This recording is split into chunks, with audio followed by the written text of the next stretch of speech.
Thumbs up. What car are we in? Eagle Talon TSI all-wheel drive. When you're in a drive-thru at Dunkin' Donuts, you're like, hurry up! My temp's about to reach 200. Trans temp is 129. This kid telling me he dropped his car. We got emergencies. Come on, we got to keep it moving. Let's go, let's go, let's go. Race car problems. E85 life. All right, Louie, tell him what we're about to do. Fix the Eagle Talon. All right, we'll pop the hood, and we're going to show them what happened, okay? Where's the hood latch? Yeah. All right, Louie. Tell them we're going to take this headlight off, too, probably later in the video, okay? But, Louie, remember when we went to Dunkin' Donuts the other day? This fuel line right here is leaking, and it's a braided line. But it's not leaking at the fittings. It's leaking in the middle of the line.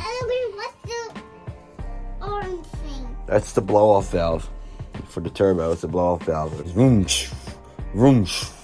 You fixing it? Nice. Got that. Getting that screw out of your bottom of your police car. All right. So we used the adjustable AN wrench. We got that line off. Just put a towel over it. And this, because of gravity, I just zip tied the towel on it. This one really didn't leak, but the fuel filter did leak.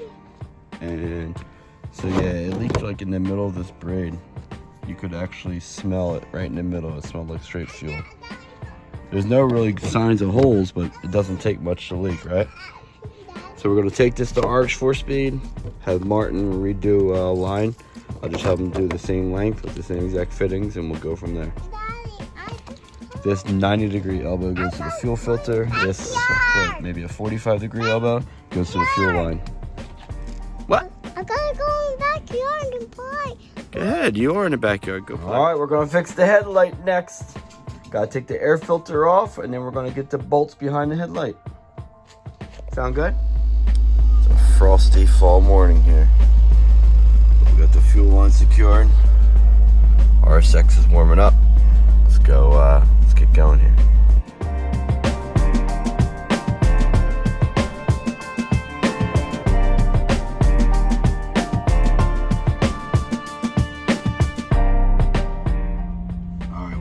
To the shop. Marty's going to show me how to replace this. I've never done it before, and then we'll go from there. Let's get this fuel line replaced. My RSX is blaze orange metallic. That GSX is Durango copper pearl. Pretty cool to see them side by side.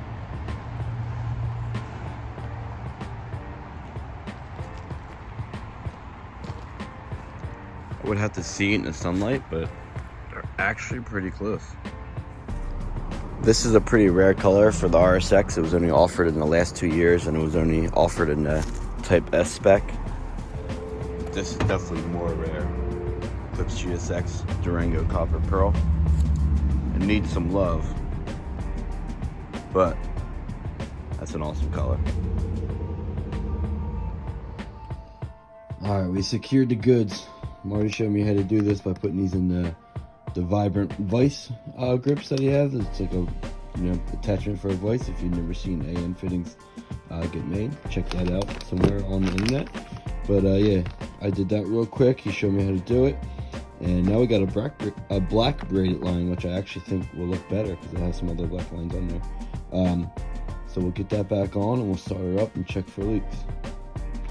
And yeah, I didn't film any of it because we were kind of just, having some conversation, chit-chatting a little bit. So just kind of want to just hang out, shop hangs.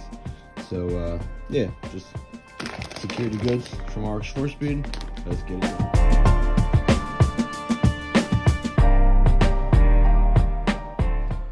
All right, there's a new line. The black actually looks way better. I think we didn't use black when we first put this engine back in because of we just ran out of material at the time, so which is good because the line that goes to the fuel pressure regulator is a black braided line too. So boom, looks actually much better. But these are not black, but that's okay. They're all up front. You can barely even notice them. Those are the boost lines. But let's fire her up.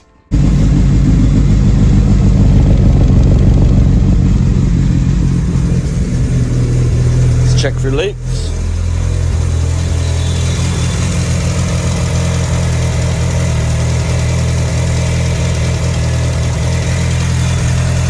moldy 85 burning off.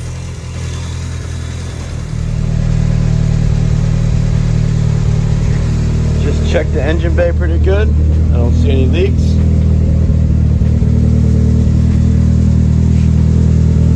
Sheesh.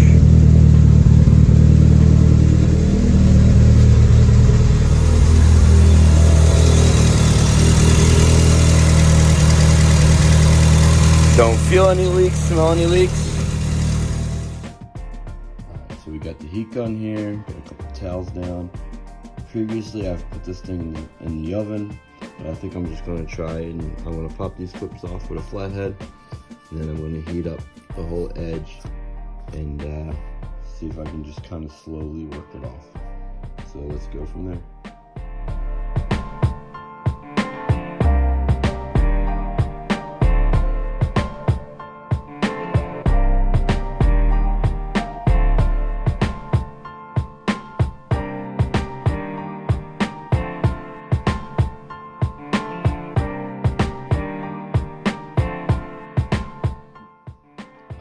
So we got it open.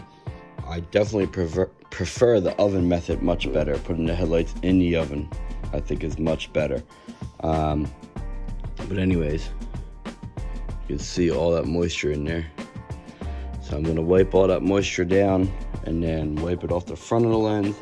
And this is the piece, if you look, this is the piece that I painted black. I'll actually link the video in the description.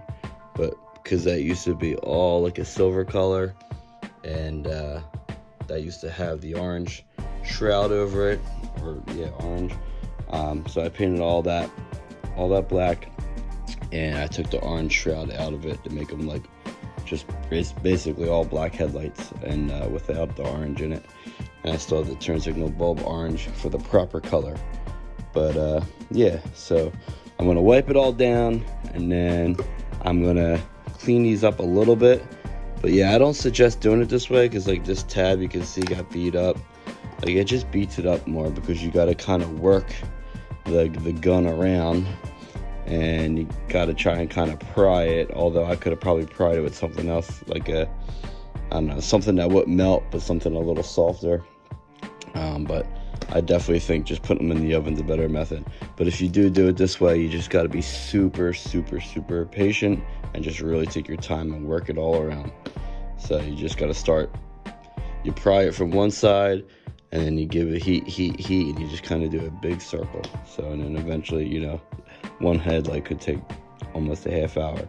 But I kind of rushed this one and got it open in about 10-15 minutes. But here we go. Gonna dry it out and get some, I'm just gonna use like a glue stick like this, and just hit it with the heat gun so it gets melty, get some glue in there, and then start putting a headlight in there.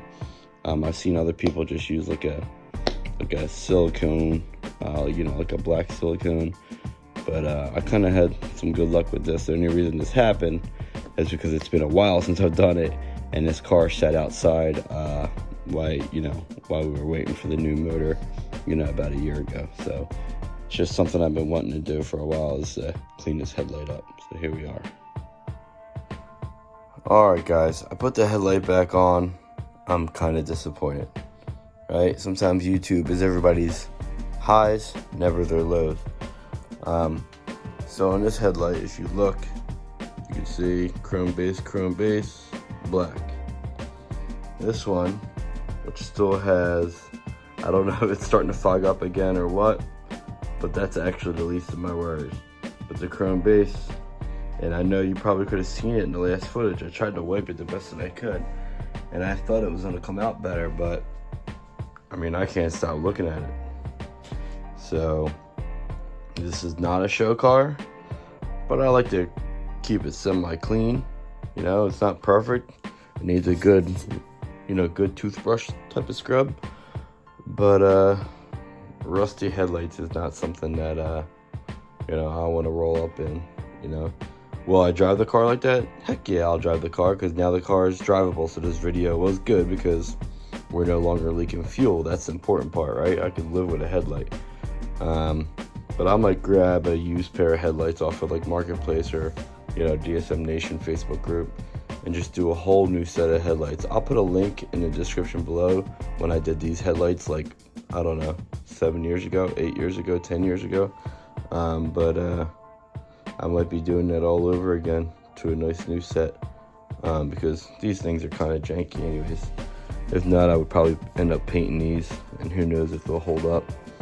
And this one's kind of got beat up because I opened it without using the oven. But yeah, I don't know, I'm just kind of bummed about that. So all good. Put the intake back on, keep checking the car, make sure that, you know, nothing else is leaking fuel, and we're going to still try and drive her. It's about mid-November here, November 14th, and the plan is to still drive her until they start putting salt in the roads. And then either way, I want to keep her running. But yeah, maybe even drive her in the snow if they don't salt the road. But anytime we're about to get a little bit of snow in New Jersey, they salt the heck out of the roads. Alright guys, thanks for watching. Appreciate you. Throw some cheese on that.